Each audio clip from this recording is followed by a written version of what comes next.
The Wagner mercenary group has pulled its fighters and equipment from Russia's Rostov-on-Don region, where it had seized the military headquarters. Now, this feud between Wagner chief Yevgeny Prigozhin and Russia's military brass came to a head at the weekend. And his forces, we understand, captured key army headquarters in southern Russia and threatened to go to the capital. But within hours of his threat, the Kremlin announced Prigozhin would then leave for Belarus and Russia would not prosecute either him or the group's members. So to discuss these developments, we're now joined by international relations expert Professor Malte Brosig this morning. Thank you so much for your time, Prof, and good morning to you. I think before we get into the events of this past weekend, let's perhaps profile the Wagner group. Who are they? What do we know of them? Yeah, good morning, first of all. Yes, the Wagner Group is a so-called private military company, but it's extremely closely related to the intelligence services in Russia. In Russia, you have actually quite a number of these in operation of these private military armies, but the Wagner Group is maybe the most prominent one. I mean, it was active in Syria, it's active in several African countries, and however, of course, also concentrating in the war against Ukraine right now. So this is basically in a nutshell what the group is about. It's kind of a separate army that's operating alongside the regular Russian forces. Yeah, and also, I mean, when it comes to their significance, how significant of a threat were they or are they to Russia's security, if at all?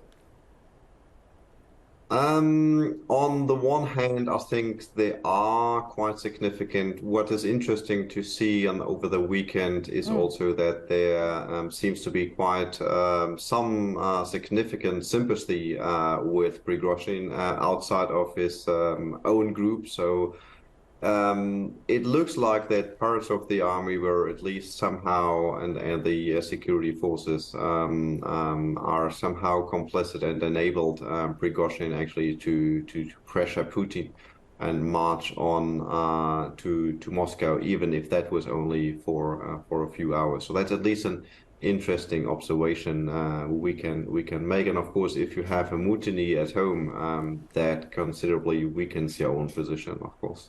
Right, right. And I'm asking this question, Prof, as well, because we saw this feud between the Wagner chief as well as Russia's military brass. What was at the heart of this feud?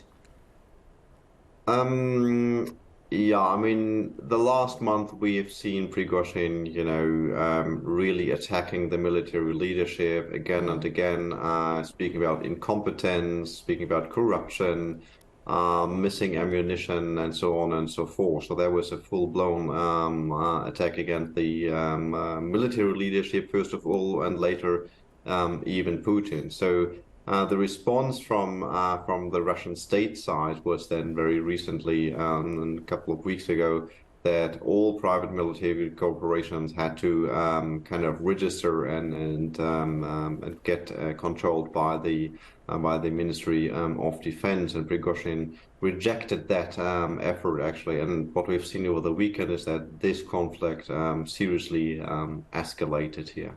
Yeah. But it's still not really clear who is the winner after all. So there are a number of open questions here. Right. And I still wonder why, and perhaps maybe you can help us get some clarity on this, Prof, in terms of your perspective, why you think Russia then decided not to prosecute the Wagner chief nor its group members. That is a very good question. To be realistic, the Wagner Group is not as strong that it could just march to Moscow and capture the capital city. That is out of question. So we don't know exactly how many mercenaries are under contract, but let's say it's between 20 and 30,000. That's certainly not enough. It is interesting that Putin, on the one hand, said, "Okay, yes, the traitors will be prosecuted and they will be dealt with in a harsh manner." And what we know in Russia is that opposition leaders rather have a short and not so comfortable life. So I wouldn't really, assume that Prigozhin is out of the fire line, and his future is still very much in doubt. Yeah, we also heard from him, Prigozhin, just in terms of his statement saying that he understands the importance of the moment and did not want to spill Russian blood. Why do you think that is also significant coming from Prigozhin? Yeah, I mean, again, the Wagner Group, in what kind of position are they really? I think what started the mutiny is really the attempt not to be integrated into the regular Russian forces here. So Prigozhin certainly wanted to prevent that the Wagner Group would be somehow dissolved or controlled from the outside.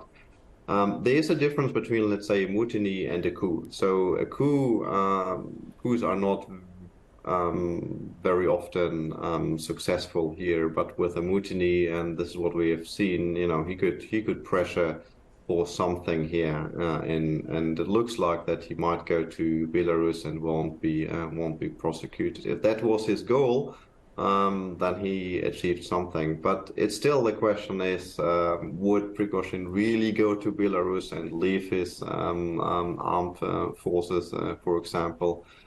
He might find himself in a position in a couple of months, weeks, or years where he has actually he's left with nothing in the end.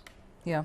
Prof, just my last question to you before I let you go. I just want to, reiterate this tweet here that came from presidential aide Mikhailo Podolyak. I'm not sure if you've seen this tweet. Now, Mikhailo tweeted, Prigozhin humiliated Putin as well as the state and showed that there's no longer a monopoly on violence. Do you agree with the statement?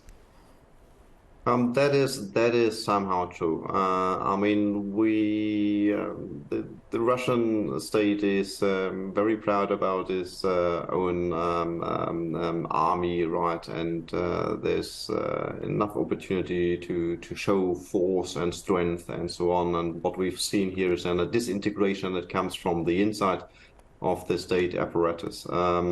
It's, of course, we can only comment from the outside here, but if you think that Prigozhin was just acting in complete isolation, not coordinating with anyone else in the security apparatus, that is rather unlikely. For example, being in Rostov and the Russian army's response was basically zero, you would assume that before you actually continue to Moscow, you've talked to the local commanders here.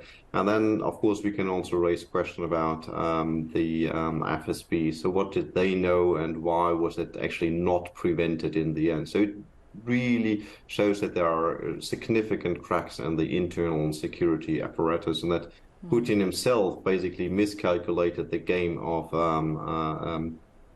playing different forces against different centers of powers against one another. So he misplayed that game, and that is something where I think other sources of power might even get incentivized here. So we don't know if there might be other groups within the different sections of the armed forces that might follow Prigozhin.